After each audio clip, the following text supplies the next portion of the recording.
এত মিথ্যে কান্না কেঁদেছি এতদিন ধরে, এত মিথ্যে কান্না, এত মায়া কান্না। আজ যখন আমি এত কাঁদছি, এত কাঁদছি, এত কষ্ট হচ্ছে, তুমি তো দেখতে পাচ্ছ না। না, একটা মিথ্যে মানুষ থেকে একটা সত্যিকারের মানুষ করতে চেয়েছিলে তো আমায়। আজ যখন সত্যিকারের কাঁদছি, ভিতরটা ফেটে যাচ্ছে, হাহাকার হচ্ছে, তুমি দেখতে পাচ্ছ? কোথায় তুমি?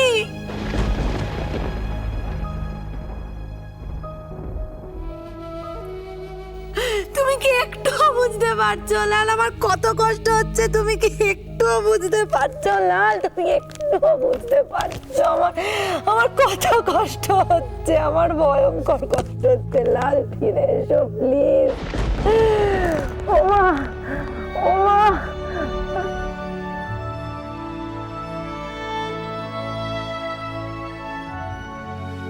কি কাণ্ড! এমনও কি হয়? সুস্থ মানুষটা বেড়াতে গেল ছাত্রছাত্রীদের নিয়ে, কারো কিচ্ছু হলো না, ওরই হতে হলো। আপনাদের কোনো সন্দেহ হচ্ছে না? মনে হচ্ছে না এর পেছনে অন্য কোনো ঘটনা আছে? দাদা, আপনারা ছেড়ে দিবেন, থানা পুলিশ করবেন না? দেখুন, এইসব বিষয় নিয়ে আলোচনা করতে এখন আমাদের একদম ভালো লাগছে না।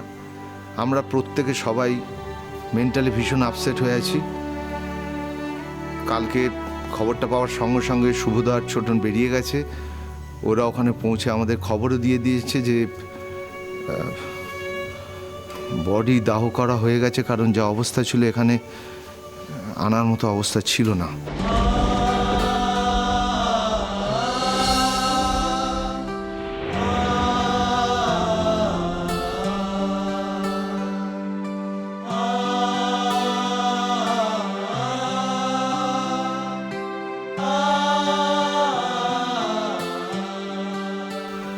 তাই বলছি, যাই হোক, এখন এইসব কথা শুনতে আমাদের ভালো লাগছে না।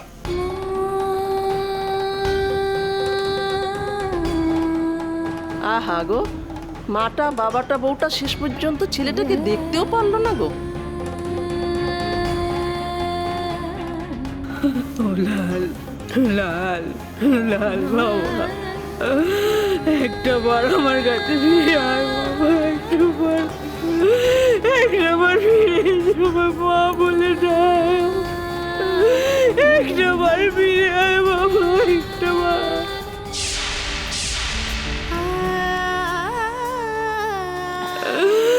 আচ্ছা, এটা কি হতে পারে? আমি বেঁচে থাকবো আর তুই আমায় মা বলে ডাকবি না?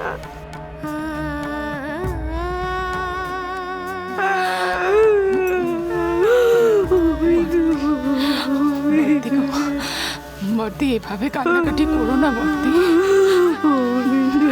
ও বর্দি, তুমি এভাবে কান্নাকাটি করলে মা বাবার কি হবে বলো?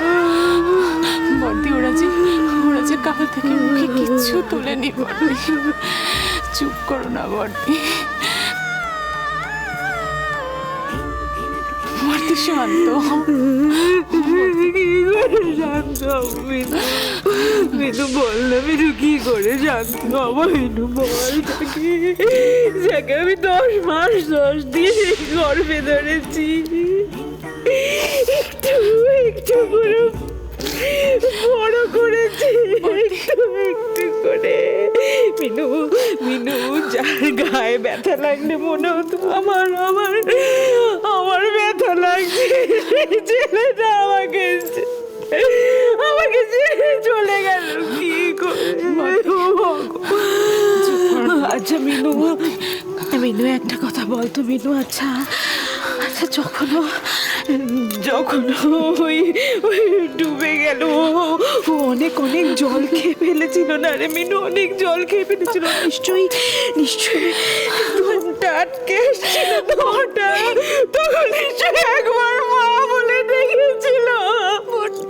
আমি বুঝতে পারিনি মিনু, আমি বুঝতে পারিনি তখন।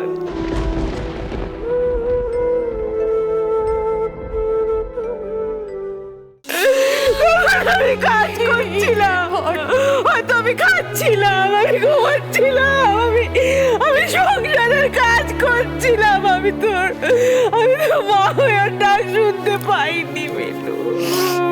পাইনি। আমি আমি কেমন রাক্ষসী মা, বল না, বল না, বল না বিন্দু, চুপ করো বর্দি, বল। অঞ্জনা,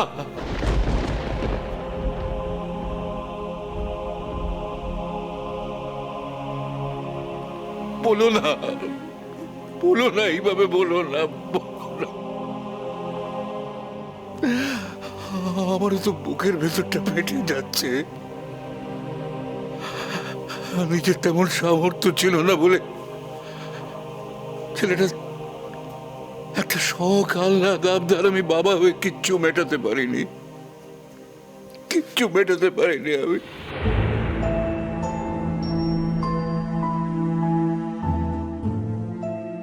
সারাটা জীবন ধরে ছেলেটা আমার কত আশা, কত আকাঙ্ক্ষা মনের মধ্যে পুষে রেখে দিয়েছিল, একটাও আমি পূরণ করতে পারিনি। আমার সামর্থ্য নেই ছেলেটা জানতো, তাই কোনোদিন মুখ ফুটে আমাকে বলেনি বাবা আমার এটা চাই, বাবা ওটা চাই, বাবা সেটা চাই। আজ সেই সব কথাগুলো বড্ড বেশি করে মনে পড়ে যাচ্ছে, বড্ড মনে পড়ে যাচ্ছে অঞ্জনা।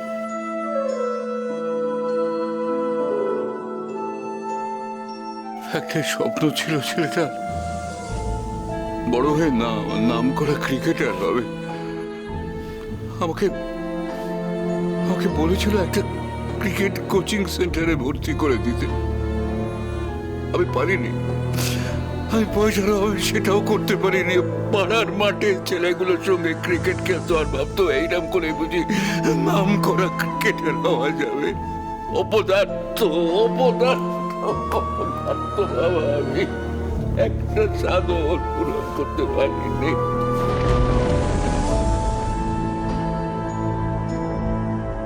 বরং ক্রিকেটের ভূত ওর মাথা থেকে ছাড়িয়ে পড়াশোনার দিকে ঠেলে দিয়েছিলাম। এমনও তো হতে পারে ওর ভেতরে সেই স্বপ্নটা আজও বুকের মধ্যে বন্দী হয়েছিল।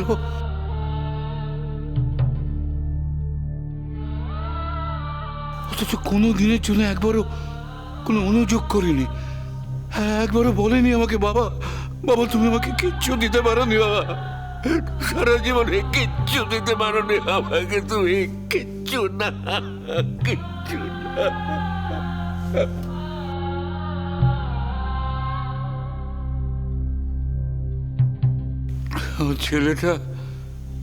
ছেলেটা চিরকাল ক্ষমা করে গেল আমাকে, চিরকাল ক্ষমা করে।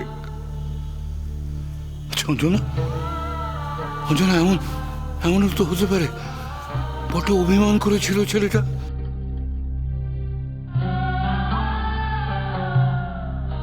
সারা জীবন ধরে না পাওয়া দেখতে দেখতে শেষকালে কি অভিমান করে চলে গেল ছেলেটা।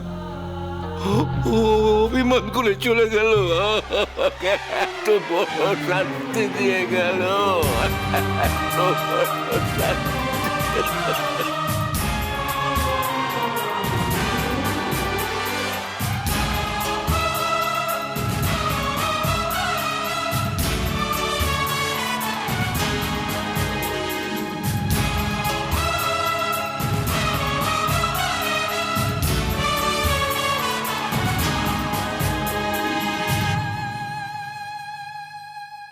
অনেক নিয়ম কাজ বাকি আছে।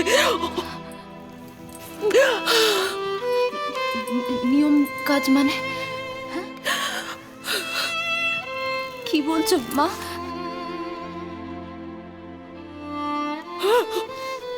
ওকে এখন শাখা ভেঙে